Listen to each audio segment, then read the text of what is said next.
Students, जैसे कि आप जानते हैं कि अभी मैंने आपको चैप्टर 7 पढ़ाया है। चैप्टर 7 में अभी आपको पढ़ा रहा था कि नोट्स से मैं पढ़ाया हूँ कि नोट्स में जो भी इंपॉर्टेंट चीज़ें थी, ठीक है।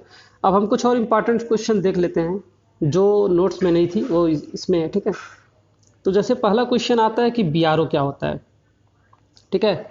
तो अक्सर पहाड़ी क्षेत्रों को मेंटेन करने के लिए, पहाड़ी क्षेत्रों को सुरक्षित करने के लिए, पहाड़ी क्षेत्रों के चीज़ों के मेंटेन करने के लिए हम एक संस्था बनाते हैं जिसका नाम होता है सीमा सड़क संगठन, बीआरओ। बीआरओ का फुल फॉर्म है बॉर्डर रोड ऑर्गेनाइजेशन, ठीक है। इसका क्या काम है? पहाड़ों पे जो सड़कें होती हैं उनके कंस्ट्रक्शन, उनका मेंटेनेंस और उनके बारे में सारी चीज़ों का ध्यान रखना ये बीआरओ के द्वारा ही किया जाता है, ठीक है। अब अगली बात आती है कि जो ये हमारा बीआरओ होता है इसका काम क्या क्या है। तो राष्ट्रीय मार्ग, राजमार्ग, सभी प्रकार के वाहनों के लिए ये लागू होता है, ठीक है।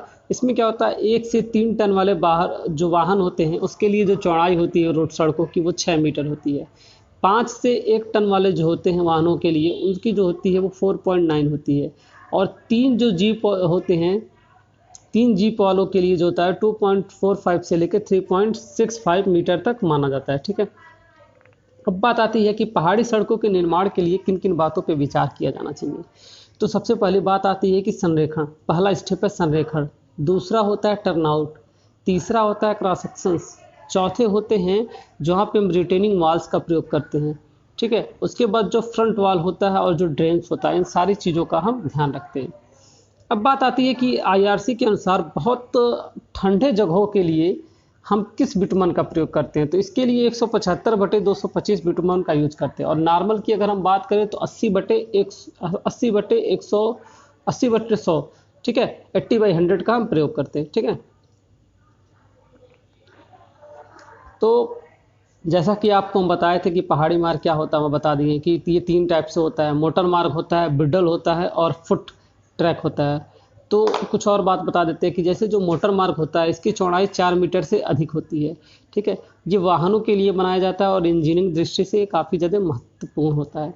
ब्रिडल आपको हम बता चुके हैं, 1/75 का इस पर ग्रेडियंट लिया जाता है, 1/10, ठीक है। 1/10 इसका जो होता है वो एवरेज होता है, 1/75 जो होता है 1/7.5 जो होता है इसका मैक्सिमम दिया जाता है, ठीक है। यह जो सड़क होती है वो 1.5 से 2.5 मीटर चौड़ी होती है और ये पैदल चलने वाले यात्रियों के लिए या घोड़ों के लिए या जो सामान ढोने वाले लोग होते हैं ये उनके लिए होता है। आगे आता है फुट, ये स्पेशली पेडेस्ट्रियल के लिए, पैदल चलने वाले यात्रियों के लिए या पैदल चलने वाले जानवरों के लिए बनाया जाता है। अब आगे बात आती है कि पहाड़ी सड़कों के संरेखण के लिए किन किन बातों का ध्यान देना चाहिए।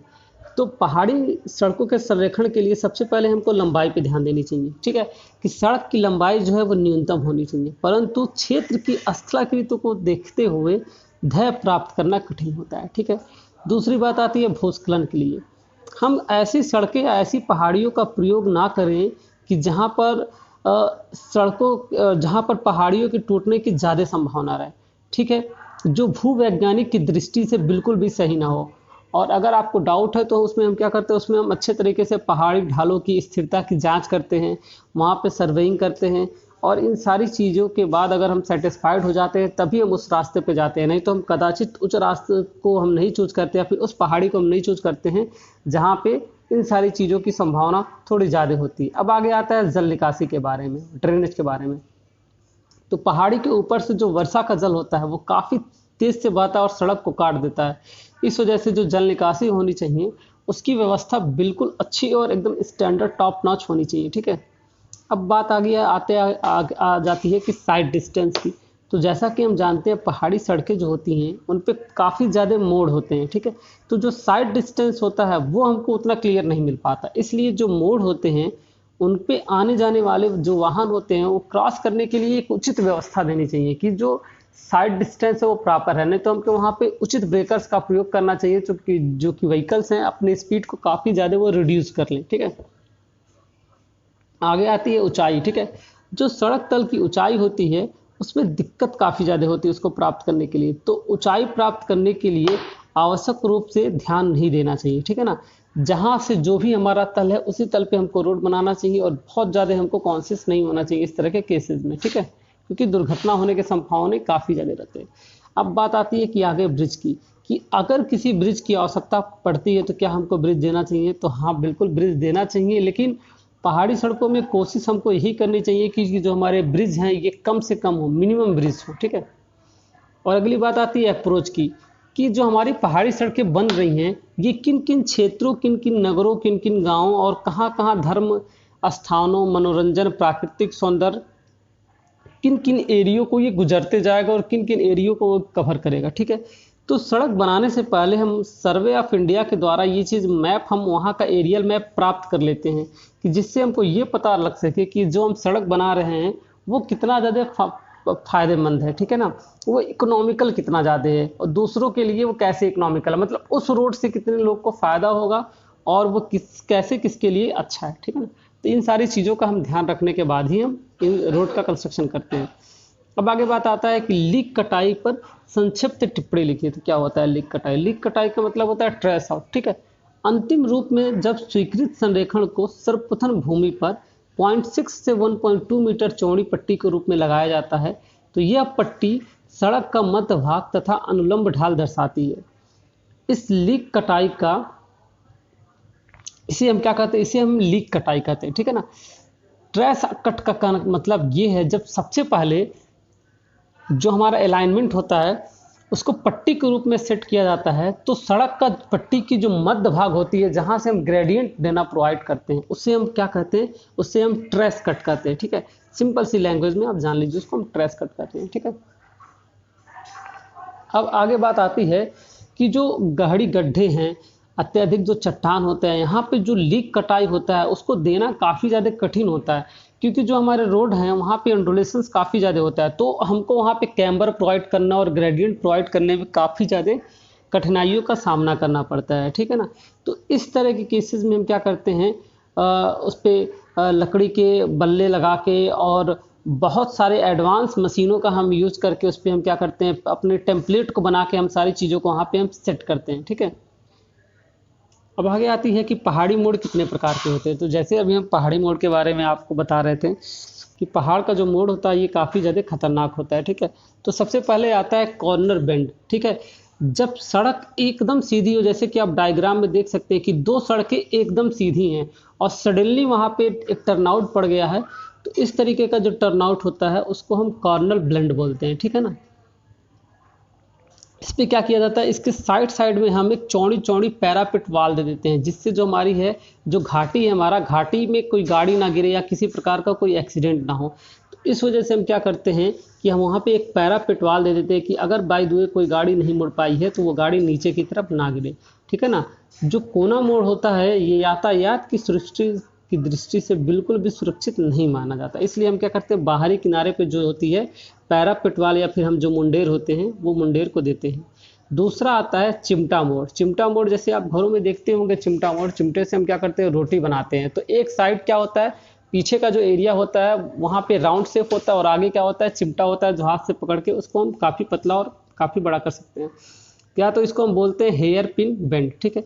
इसमें क्या होता है, ऐसे इस आकृति की जो मोड़ होती है वो एक चिमटे की भांति या फिर जो बालों में घुसने वाली सुई होती है उसके भांति होती है, ठीक है। अतः इस प्रकार का इसमें नाम दिया गया है। यह क्या होता है, एक इसमें वृत्ताकार वक्र होता है और दो तरफ संक्रमण, दोनों सिरे पे क्या होते हैं, संक्रमण वक्र दिए जाते हैं, ठीक है। यह पहाड़ी के पार्श्व से जब घूमना होता है तब इस तरह का मोड़ दिया जाता है, ठीक है। और यह कम से कम 15 मीटर लंबाई दिया जाता है और इस पर जो व्हीकल की स्पीड होती है वो 20 किलोमीटर पर आवर से अधिक नहीं हो सकती है, ठीक है ना। तो इस पे जो वक्र की त्रिज्या होती है वो मिनिमम 15 मीटर की होती है। जो इस पे हम सुपर एलिवेशन देते हैं या कैंट देते हैं 1/10 का देते हैं। और सड़कों के लिए जो इसकी चौड़ाई होती है वो 9 मीटर से लेकर 11.5 मीटर तक होती है। डिस्ट्रिक्ट रोड के लिए 7.5 मीटर होती है और जो हम ग्रेडियंट प्रोवाइड करते हैं 1:30 का प्रोवाइड करते हैं। इसके किनारे किनारे भी हम क्या करते हैं, मुंडेर वाल का या फिर पैरापिट वाल्स का प्रयोग करते हैं, ठीक है। अब बात आती है कि हम यहाँ पे कभी कभी पैरापिट वाल के जगह हम रिटेनिंग वाल्स का भी प्रयोग करते हैं, ठीक है, क्योंकि ये काफ़ी ज़्यादा डेंजर रोड होता है, इस तरीके की जो रोड होती है। आगे आता है प्रत्यावर्ती मोड़, जिसको सर्पेंटाइन बेंड भी कहते हैं। ये क्या है, ये कुछ एस टाइप का रोड होता है, ये कुछ एस टाइप का रोड होता है जिसको हम रिवर्स भी बोल सकते हैं, ठीक है। आप यहाँ पे देख सकते हैं कि जो सामने से सड़क आ रही है वो बिल्कुल एस आकृति में मुड़ के गई है, ठीक है। तो ये भी क्या होता है, ये जो सड़कें होती हैं, एक पहाड़ी से दूसरे पहाड़ी पे जाने के लिए हम क्या करते हैं, इस तरह के मोड़ का प्रयोग करते हैं, ठीक है। इसके भी किनारे किनारे हम क्या करते हैं, मुंडेर या फिर पैरापिट वाल का बनाते हैं। यह दो चिमटों की आकृति को मिला के बनाया जाता है, ठीक है ना। जैसे दो चिमटों की आकृति जो है उसको वो अगर हम मिला देते हैं तो इस तरह की कुछ आकृति बनती है। आगे आता है साइलेंट विंड, जैसे कि इसका नाम है साइलेंट विंड, ठीक है। इस पे क्या होती है, जब पहाड़ी की कन्वेक्सिटी बहुत ज़्यादा होती है, जिसकी उत्तलता होती है वो काफ़ी ज़्यादा बाहर की ओर निकली रहती है, तो जो इस तरह का कर्व बनता है उसको साइलेंट कर्व बनते हैं, ठीक है ना। ये इसमें जो ढाल होता है 1:20 का दिया जाता है, आप जैसे कि डायग्राम में देख सकते हैं, ठीक है ना। यहाँ पे क्या किया गया, सड़क जो है ये काफ़ी ज़्यादा सर्पी आकार का दिया गया है, क्योंकि इसकी जो कन्वेक्सिटी है ये काफ़ी ज़्यादा अपवर्ड है, ठीक है। तो हमको यहाँ पे रोड क्या देना पड़ता है, हल्का सा घुमा के हमको यहाँ पे रोड देना पड़ता है। आप डायग्राम में देख सकते हैं, और इसके किनारे किनारे हम क्या किए हैं, पैरापेट वाल्स का प्रयोग किए हैं, ठीक है। इसको हम क्या कहते हैं, इसको कभी कभी हम ब्लाइंड मोड या अंधा मोड भी कहते हैं, कि हम सामने जा रहे हैं और बिल्कुल टर्न आउट आ गया, हमको नहीं दिखता है, तो इसको हम बोलते हैं ब्लाइंड मोड। यह मोड जो होता है सबसे ज़्यादा खतरनाक मोड यही होता है, और सबसे ज़्यादा जो एक्सीडेंट होने के चांसेस रहते हैं इसी में रहते हैं, क्योंकि जो इनमें इस पे साइड डिस्टेंस होता है वो मोड पे बिल्कुल भी साइड डिस्टेंस ना के बराबर होता है। और इसके भी किनारे किनारे हम क्या करते हैं, पैरापेट वाल का प्रयोग करते हैं, जिससे एक्सीडेंट की संभावना क्या रहे, काफ़ी ज़्यादा कम रहे। आगे आता है अंतर प्रवेशी जोड़, जिसको री इंट्रेंट जोड़ भी कहते हैं, ठीक है। तो इस मोड़ पर पहाड़ी की जो उत्तलता रहती है वो काफ़ी ज़्यादा भीतर की ओर रहती है, ठीक है। अंतर प्रवेशी मोड़ पर जो सड़क का अनुलंब ढाल होता है 1:20 का होता है, और जो बाहर घाटी की ओर होता है, ठीक है। इस पर मोड़ते समय हम क्या करते हैं, जो पहाड़ी की ओट होती है वो साइड में ना लगे, इस वजह से हम क्या करते हैं, काफ़ी ज़्यादा रास्ता घुमा के हम इस पर रास्ता देते हैं, ठीक है। इसलिए हम कभी कभी इसको ओपन कर्व भी कहते हैं। आप डायग्राम में जैसे कि देख सकते हैं, ठीक है ना, यहाँ पे 1:20 का स्लोप दिया गया है, और पहाड़ी पे जाने के लिए हम काफ़ी ज़्यादा इस पे घुमा के रास्ता दिए हैं, और इस पे भी हम क्या करते हैं, पैरापेट वाल्स का प्रयोग करते हैं, ठीक। अब बात आती है रोड इन कटिंग का। तो कटिंग का हम आपको बता ही दिए हैं, ठीक है। कटिंग में कैसे बता दिए, ये 3 टाइप से हो सकता है, ठीक है। और road in simple cutting, road in half turning, road in full turning, ठीक है। पहला क्या है, सिंपल कटिंग। कटिंग जो देते हैं वो क्या होता है कि जब सड़क का निर्माण तल पहाड़ी सर से नीचे होता है तो पहाड़ी काटकर सड़क बनाई जाती है, ठीक है। पहला तो ये हो गया। दूसरा होता है जब पहाड़ी दृढ़ एवं स्थिर होती है और चट्टानों की परतों का झुकाव अंदर की तरफ होता है, तब इसे आधी गोलाई में काटकर बनाई जाती है, ठीक है। तो जब पहाड़ी काफ़ी ज़्यादा दृढ़ हो और चट्टान जो होते हैं वो अंदर की तरफ झुके रहते हैं, तो हम क्या करते हैं, वहाँ पे जैसे क्वार्टर सर्कल होता है तो हम क्वार्टर सर्कल बना देते हैं, ठीक है। और वाहनों की सुरक्षा की दृष्टि से इसमें हम क्या करते हैं, 5 मीटर की ऊंचाई पर हम पेवमेंट बना देते हैं, ठीक है ना। आगे आता है पूर्ण सुरंग में सड़क। तो जब पहाड़ी जो होती है बिल्कुल लगभग एकदम सीधी खड़ी होती है, तो इस तरह के केस में क्या करते हैं, लगभग 80 डिग्री या 90 डिग्री पे पहाड़ी होती है, तो इस तरह के हम केस में क्या करते हैं, मजबूरन हमको वहाँ पर टनलिंग करके टनल बनाना ही पड़ता है। तो इसमें जो हम टनल की आकृति देते हैं वो हॉर्स शू टाइप का देते हैं, ठीक है। हॉर्स शू मतलब जो घोड़े की नाल होती है, कुछ इस प्रकार की आकृति का हम इस पे प्रयोग करते हैं, ठीक है। दूसरी आती है फिलिंग की बात। तो फिलिंग का हम आपको बता ही दिए, ठीक है। फिलिंग में क्या होता है,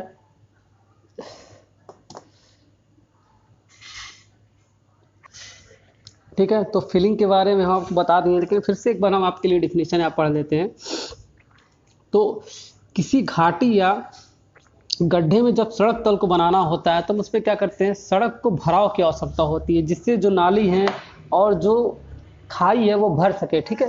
तो उसके लिए हम क्या करते हैं, उस लेवल को भर के उसके किनारे किनारे हम ड्रेन्स का प्रोवाइड करते हैं, और साथ में हम रिटेनिंग वाल का भी प्रयोग करते हैं। आप डायग्राम में देख सकते हैं, ये साइड साइड में 2 रिटेनिंग वाल का प्रयोग किया गया है, और इनके बीच में छिद्र बनाए गए हैं कि जो इनसे पानी है वो बाहर निकल सके। और रोड को बनाने के लिए हम क्या किए हैं, ऊपर हम काफ़ी ज़्यादा फिलिंग किए हैं, तब जाके हम रोड बना पाए हैं, ठीक है।